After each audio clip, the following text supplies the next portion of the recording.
Okay, so we're well into the pandemic. What have you seen as like the biggest changes in large enterprises post-pandemic and trying to get people back to the workplace? Yeah, that's a great question. Clearly, as all workplaces are experiencing now, that they are changing the way that they are approaching how people work. So people who used to, or companies that used to have a strong presence where everybody would turn up to the office, now are offering flexible approaches to returning to the workplace. Whether that is a mixture between working from home and coming into the office every so often, whether that is a situation where half the team come to the office on certain days and half the team come to the office on other days, it is still very much a dynamic approach, taking into account the fact that there is still the virus out there. We're not past the end of it at this point, and we've still got some room to grow as part of that outcome. Yeah, that reminds me of a recent conversation I had with a large bank in Europe, and they used the way that they used to manage their facilities was pretty straightforward. They knew we have so many people in that city, so many people in that city, so we're just looking for buildings with that same capacity, like almost on a one-for-one basis. Right. And now they completely changed that approach. They said, like, what is the amount of workplaces we're going to have, for example, in Brussels? They sort of accommodate a building for that. And then towards their workers, it's a simple message like, by default, you're going to work from home. Right. But of course, there may be good reasons for you to come to the office, but you can request that, and depending on what you need. Is it just working on your own? Is it working with your team? You're going to get accommodated a certain workplace for the day. Mm-hmm. But by default, don't expect you to just come into the office whenever you want. Right, and don't expect that you're going to have your own desk when you come into the office, as the case may be. It's not limited to just Europe. I'm hearing the same from North America, where large companies that have had a significant footprint in the real estate market for buildings and offices, they are really reviewing whether they need all that space and what they might be able to do with that space elsewhere. So it's very much a case where I think, as we've discussed, the idea of having people come into the workplace either on a schedule or on an ad hoc basis, that brings with it its own challenges on how do you manage who's coming into the office and when. Whether there's enough desks and enough places for all those people who are coming in, and how do you engage with the rest of the business, both from your colleagues' perspective, but also from outside parties like your visitors, as the case may be. Yeah. And that then questions or puts into perspective the whole base idea of who has access to what. Like, right. Historically in physical security, and my background is cybersecurity, it's a very, very different approach. Like, in cybersecurity, you have that zero trust concept, like by default, no resource, no people don't have access to anything, and then you grant it when it's needed. And in physical security, for a long time, it's been the opposite. It's like, you became part of an organization, here's your badge, you have access to all of those buildings, and by default, that badge will work to those buildings. Right. And that now starts being questioned, like, is that still the right model? Well, I think that there's a security aspect to that. I think, as you're saying, the ability for people to be able to manage that level of security access is sometimes overwhelming when you have a simple badging office or a security guard team who has to manage that access. It's much easier to be able to give you access to everything, so that you don't come back to bother me that you need more access, as the case may be. Now, however, we've got a situation where you probably don't want to have people have access to a building when they don't have a registration or they don't have a reservation for them to be able to come into the building. So that idea about being able to go more along your cybersecurity paradigm of zero trust, it's not zero trust, it's zero access. And only by exception do you start to get access to the areas that you need. Which, follows a lot of the cybersecurity principles that have been around for many, many years. But with physical security, we're getting to the point where we're just at that point of trying to catch up. And that, of course, comes with new requirements for the vendors like ourselves in that space, where historically your physical access control system was a fairly isolated, relatively simple system. Let's call it what it is. And I could manually provision your access to the building when you joined, and then maybe once a year might make Might a small overview it. modification. Right. But now the whole thing needs to be much more integrated because this is more sophisticated than what it used to be. Right. It is about the information flowing through the organization, being able to take into account those people who have been onboarded, to be able to see how they move throughout the organization, to make sure that they are offboarded properly at the end of their tenure. Now, that doesn't just apply to employees. It applies to contractors and short-term workers and vendors and people who are coming in on a periodic basis.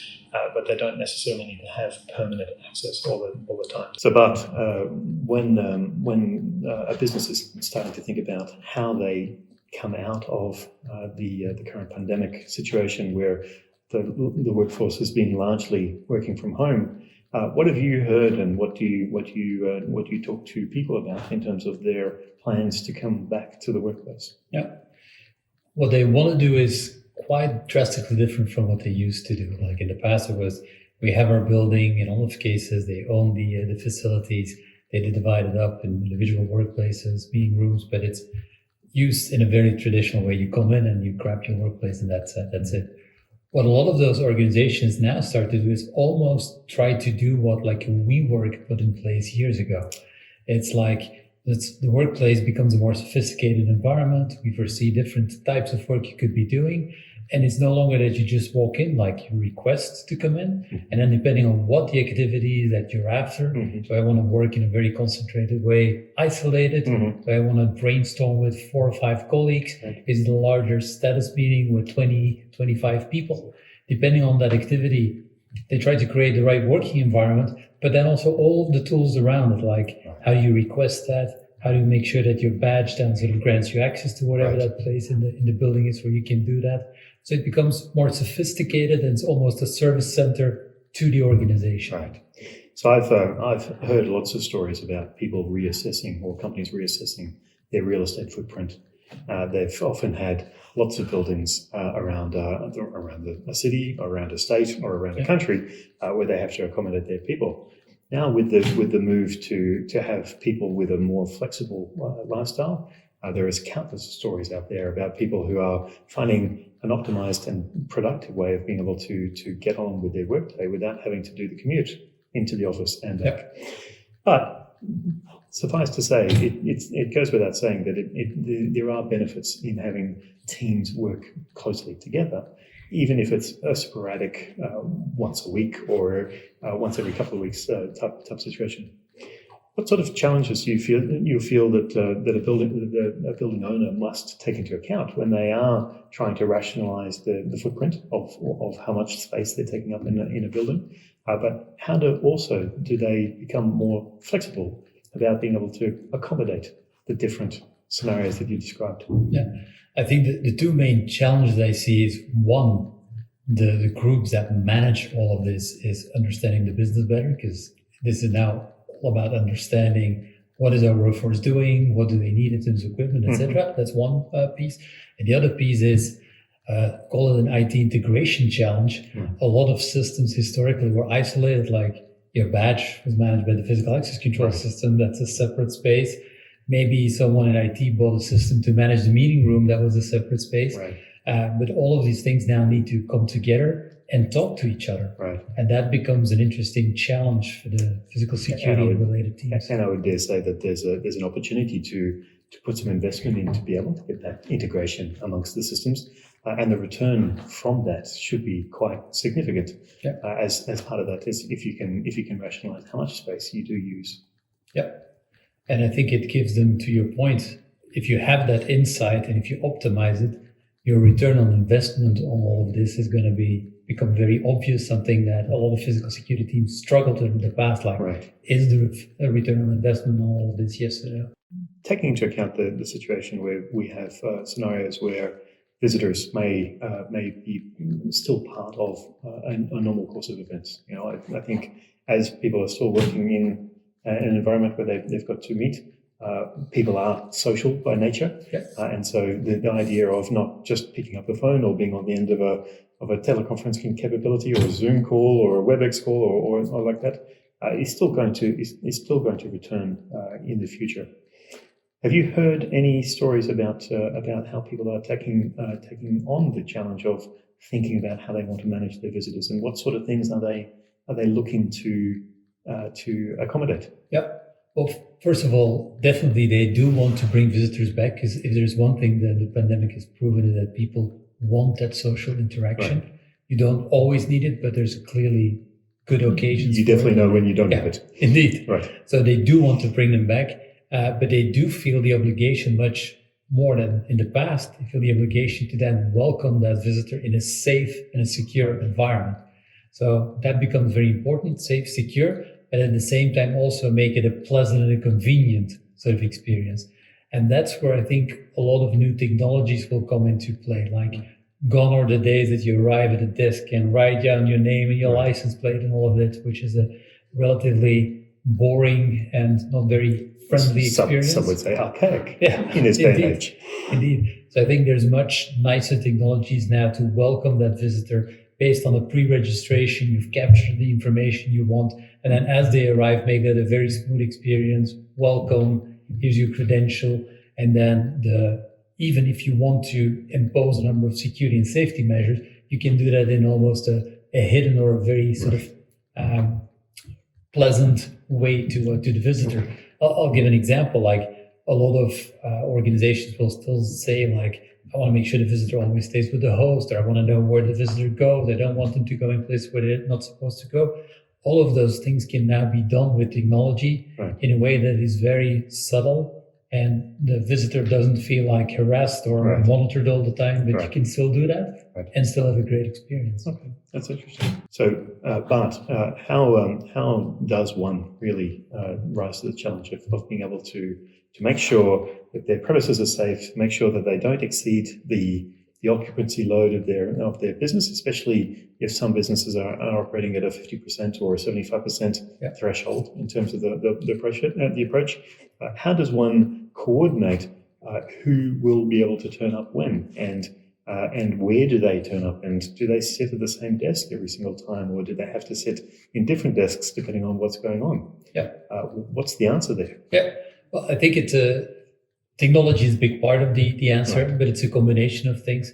There are some newer software there's newer software available that allows you to manage a lot of those things, automate a lot of those things. And at the same time, on what I would call the credential side, we see a big change in the industry. Everyone used to carry around the traditional badge, which is a relatively simple piece of technology. You hold it against the reader to open or close the door. But other than that, there wasn't much you could do with that. And that is being replaced by what is called active credentials. And in active credentials, there's two groups. There's the smartphone and there's security wearables. And those active credentials have the advantage that you can, similar to other things in the building is full of sensors. We know everything in the building. We know the temperature, we know the lights, we know everything. But when it comes to the most important asset, the people, we didn't know a lot because we didn't have a sensor for those people. Well, those active credentials, replacing those badges like those wearable smartphones, they act as that active credential, and that allows you to know, as an example, where are people? Not necessarily following people as they walk through the building, but who's in that part of the building. When you reserve a meeting room, do we know whether people are actually in the meeting room right now? Who are those people? Are those the people that reserved the meeting room? Yes or no? Have they exceeded the time they booked it for, etc.? So a lot of things that in the past you had to guess or hope that everyone respected policy. Now you have technologies in place that allow you to monitor all of that and if needed to intervene. And I guess one of the big outputs of all of that optimization is that as an organization, you can choose how much real estate space you need to occupy to ensure, as you say, that people don't just book a meeting room just because they want their own office for the day, where they don't need to worry about being in an open planned office or the like. But as you say, that is wasted space if the person is barely there, or they just booked it and excluded anybody else from being able to do it. So using that technology, I would expect, would help determine whether or not that space should be considered used or whether it's available. No, absolutely, and that's where what is referred to as presence control technology can really help. We've had the HO access control, still important, of course, to get into the building, but then knowing where people are, when they are there, etc. And not to be confused with real-time location services, because that bit of a bad image in the industry because it's tracking and it comes with privacy sort of issues for staff and the like. But presence, meaning I know zone by zone, part of the building by part of the building, who's there, how many people, when did they come in, etc., allows you to optimize a lot of things in the building and with regard to facility management. Another interesting concept that has come back throughout the pandemic is, and it's been an interesting one throughout the history of physical security, is like return on investment. Like, is physical security is just like a necessary evil? Is the return yes or no? And the interesting additional dimension that we've seen is that as the pandemic has started to question like who really needs to come to work, when, etc., that clearly comes with enormous cost. Like, do I keep all of my buildings open? Do I reduce the office space? And if physical security or the more sophisticated version of it becomes an enabler for that, then the whole return on investment discussion starts to change. It does. Look, I think that's a very good point that you make there, is that I think return on investment on averting risks is always a difficult issue to calculate. How important is it for you not to have a security breach, or how it's important for you to, what's that worth to you? Sometimes it's incalculable. Okay. But there are some tangible benefits that you can start to think about, which is, how do I leverage what I have today in order to become a little bit more flexible in terms of how I make things move in the future? We often see that security is working at its best when nobody can get anywhere close to you. It's kind of like your cybersecurity analogy, which is there is zero trust, which means I don't trust you, which means that you've got to prove to me that you need to have this access to this particular resource. Yeah. Physical security, I think there are some in the industry who prefer that would be the same thing, which is, no, you stay out. You stay out of my facilities, my premises. You're not secure if you let people come in and out. What the compromise is that we need to find that right balance between the heavily secure part of the spectrum and the very convenient part of the spectrum. So the more convenient you make it, it might mean that everybody can come into the office. There's no restrictions, there's no preventions, there's no nothing.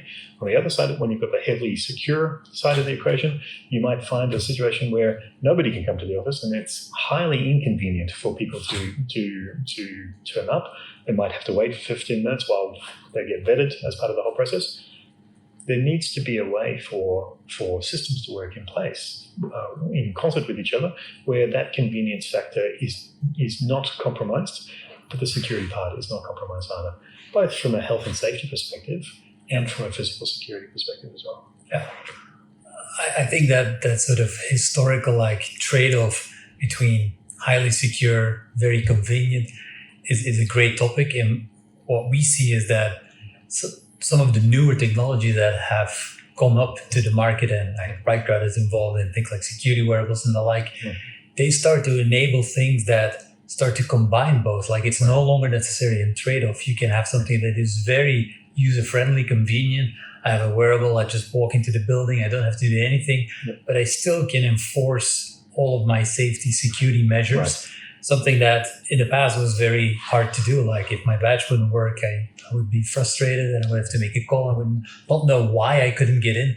But today, with a combination of wearables, smartphones, you can make it very user-friendly and secure at the same time. Right. I think that the paradigm of having a situation where you had people tailgating without necessarily have the access to the environment they have, having that level of extra security or extra components of technology would potentially prevent that from happening. It may not stop you from getting into the building, but it would certainly, or should, hamper you from being able to progress throughout the building, which again is your layers of defense in terms of that approach there.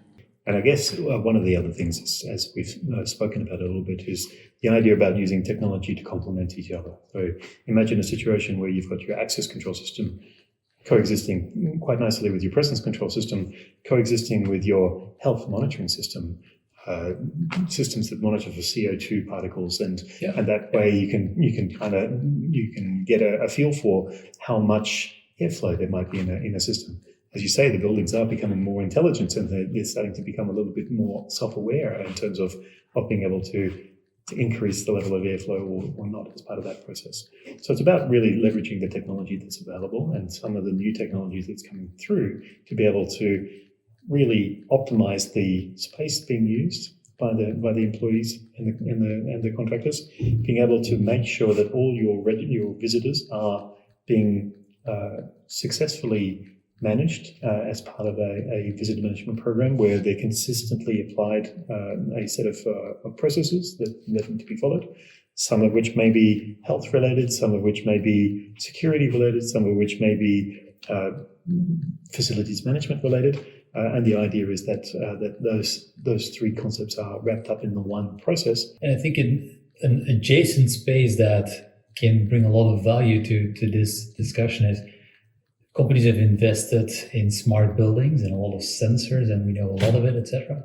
But the people were sort of sitting next to that. People were different systems, access control with different systems and the like. And I think if you start to merge all of this together, you know already a lot about the building, what is going on, and you now start to know more and more about the people, what they're doing in the building, where they are with that presence control and access control sort of merging.